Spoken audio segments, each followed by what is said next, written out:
Hi everybody, this is Andrew Bennett coming to you from Anaheim, California. I'm actually at the 2011 AOMP conference, and I had the opportunity to work with several EIM fellows in teaching a pre-conference course, and was asked to put together a little bit of information on helping to better teach manual therapy techniques in the lab. And so I thought I might put this in a PowerPoint presentation so that others may be able to look at it. Maybe we could even expand on it in the future, because I think it has some relevance to those of us that are doing some clinical mentoring, whether it's with fellows or residents or even an intern, entry-level DPT students that are in our clinics. So I want to take you through this, and feel free to give me your feedback on ways that we might try to make this better. So we're going to use a checklist approach on teaching the manual therapy skills. So IIPQRS: Introduction, identify the question, pick the quadrant, and respond in the right style. In his book, Atul Gawande wrote, called the Checklist Manifesto, he talks about two types of error. Type 1 error is the mistakes that we make because we don't have all the information. Type 2 error is when we make a mistake because we have the information, but we don't use it appropriately. So a type 2 error is where a checklist really becomes helpful. The example that I am most familiar with, that sort of makes the most sense to me, is the pre-flight checklist. My next door neighbor is a commercial airline pilot, and he's been flying for a commercial airline for many years, and has thousands of hours in the air, and clearly has the knowledge that when he passes a certain altitude, he needs to adjust the trim, and when he passes a certain altitude, he needs to lower the landing gear. So he has the knowledge in his head, but despite the fact that he's been doing this for years, he uses a checklist to make sure that he uses that information appropriately. The surgical community uses it a lot in terms of when is the anesthesia applied, when is the antibiotics applied, at what timeline. Again, we know when to do it, we just need to make sure we do it appropriately, and using the checklist prevents that type 2 error. In our own practice, we use clinical prediction rules, which are simply that. They are helping us remember to use the information that we have. So let's break down the pieces of the checklist on teaching in the lab. Introduction. This is taken from part of the Kaiser study that looks at the 4 habits model, where you're really focusing on investing in the beginning of each encounter. Again, the idea here is to create relationship with the student or the mentee that you're spending time with. In the lab setting, when it's a large group of people and you don't know them very well, this becomes crucial. Things like changing your body language, putting your eyes below their eye level when they're asking their questions, being in a receptive posture, breaking the physical barrier early, using your hand on their arm or their shoulder when they introduce themselves to you or when they ask a question. We're getting ready to use our hands to guide their bodies. So sometimes if we can engage them in a bit of a social, relaxed environment first, they will be more receptive to us down the line. So again, use their name, be transparent. We really want to create relationship with them. We want to get away from, I, the expert, am here to teach you, the novice. But it's me, Andrew, hanging out with you, Rob, and let's see if we can get this spine to make some noise. So we want to help you. So second I is for identify the question. I had the chance through EPPM to go through a component of Disney's Leadership Institute, and they did an excellent job of an example of how Disney trains their cast members to answer questions that are not asked.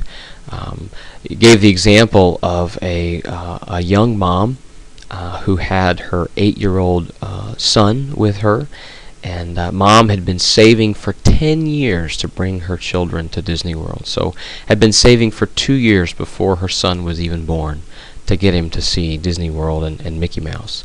And it was the end of their last day. They had seen all the parks, but they had not seen Mickey Mouse.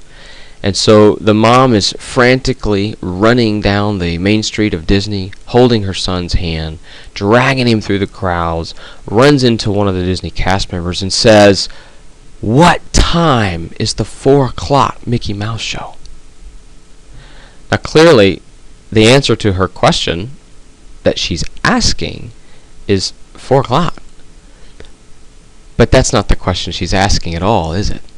The question she's asking, the one that needs answered, is where is Mickey Mouse, and am I going to be able to see him before we leave?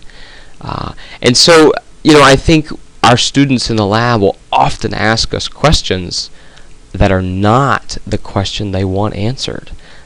They may ask you, "Hey, I can't get the skin lock," or "I can't get my hands in here correctly." And you may need to ask them further questions to elicit that perspective.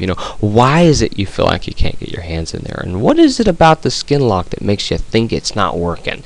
And you may learn that it has nothing to do with the skin lock at all, that their question is more, "I don't feel comfortable," or "I don't have enough body weight," and you'll be able to actually answer the question that needs answering.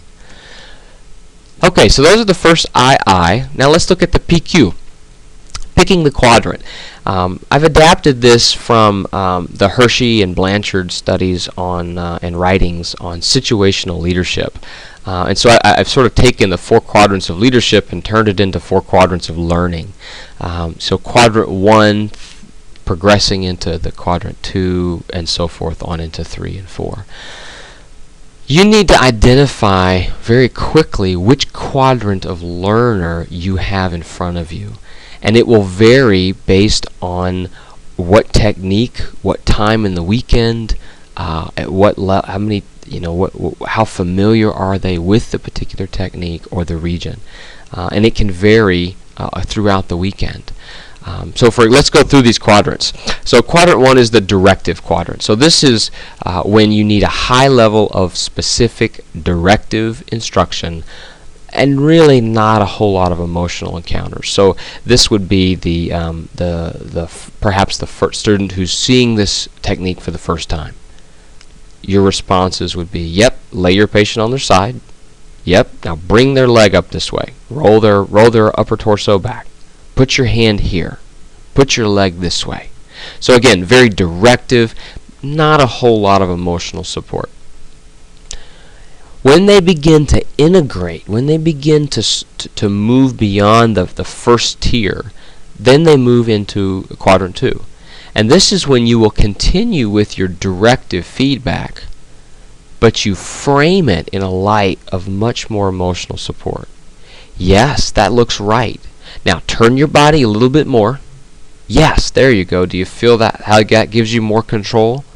Now, put your arm up here on the rib cage, but be careful not to press down. Yes, that looks right. Does that feel right to you? So again, you see you're still very directive, but you're beginning to integrate the emotional content with that patient or that student as they're beginning to learn. Now, when they begin to move into the quadrant 3, you have to change your directive. You reduce or even eliminate your directive instruction and stay very engaged emotionally. The example here might be if we're looking at like the lumbar spine sideline gap technique, where the student or the learner has been able to complete it successfully for the most part on the 5'8", 114-pound female, and now they're working on a new lab partner who's 6'2" and maybe 175 pounds.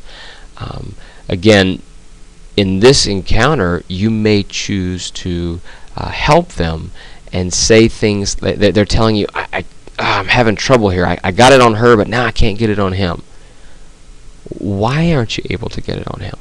What is it that you think you're not getting here? And so maybe they say, well, I feel like I don't have enough control, or I don't have enough power to give a thrust in here. Instead of directing them on how to lower the table or how to log roll them forward, perhaps you respond with a quad 3 learner of asking them, what are some things that you could do that would give you a little bit more power? How could you get a little bit better leverage here? So do you see that we're no longer directing this learner, but we're providing the support. We're going to help you get it, but I want you to come to it on your own. And then the last quadrant is the peer learner. And this is really something we see more in the later stages of perhaps fellowship, or even in some cases in the residency, where we're no longer working on individual feedback or emotional support, but we're really just discussing together, problem solving together. Hey, this isn't working. Let's see what we can do. What do you think about this? Let's see, I feel like maybe the leverage is an issue here. How might we address that? What do you think? What do you think? So ultimately, quad 4 is where we want to be, and if we as teachers do our job well, hopefully we get our learners into quadrant 4. Okay, so we've looked at introduction, we've looked at identify the question, picking the quadrant, and the last piece of the checklist is RS, respond in the right learning style. I've pulled some of this from the Myers-Briggs True Colors research. Again, the point here is to really identify that each learner will have a native language that they communicate in. Some of them will be very technical, some of them will be more kinesthetic, some of them may need you to paint a story that they or give them analogies or allegories that they'll be able to adapt to. This is crucial in teaching. Unlike the quadrants where the learner may bounce around a little bit depending on which technique, the learning style typically does not change.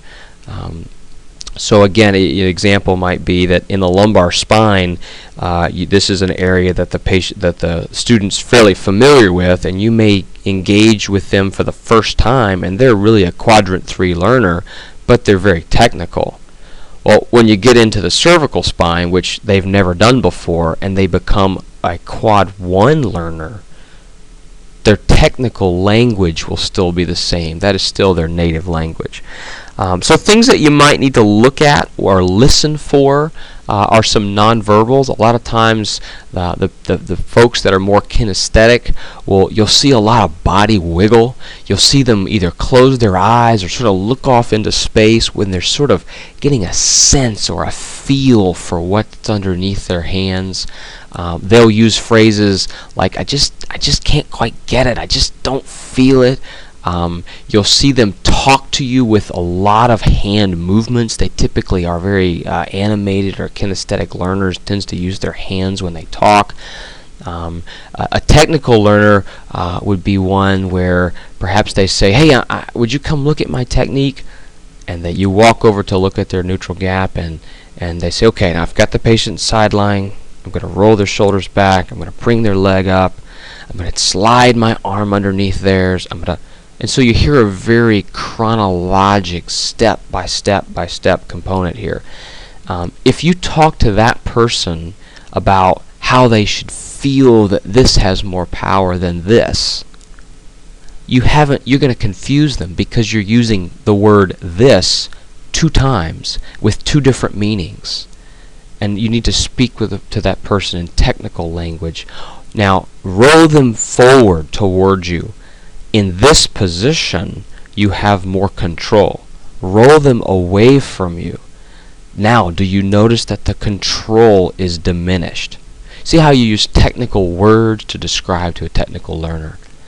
Some of the visual folks may want to see you do it on the lab instructor. Do it on their lab partner, and then for them to try to repeat it. Some of the experiential learners they'll be the ones that say, nope, don't tell me how to fix it. Let me just sort of figure it out. And so with those experiential learners, you want to drop little breadcrumbs. You want to sort of let them sort of come to it on their own without overwhelming them with information and feedback and tips. You'll frustrate those types of learners. So the last piece of this is really to start at the beginning, and don't fix the biggest error first. Fix the first one first.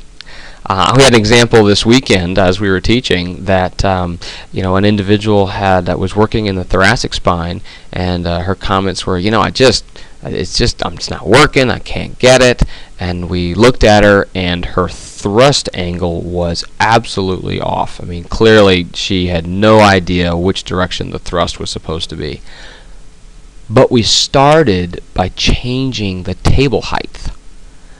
Once we got her table height set up correctly, the thrust angle automatically self-corrected, and so we were able to fix 2 and 3 and 4 errors down the line by addressing the first error first. So it just kind of reminds me of those old choose your own adventure books I used to read in middle school, where if you want to go down in the cave, go to page 14. If you want to go over to see where the bubbles are coming from, go to page 9. So just kind of that reminder that everything you do and say has effects on how these individuals will learn. So start at the beginning, fix the first things first. Okay, so that's wrapping up my comments, my thoughts. Use your checklist, IIPQRS. If you have any concerns or questions, or you'd like to get some more information on the 4 quadrants or the 4 habits model, shoot me an email, direct message, or even a text would be fine. And I hope things go well for you.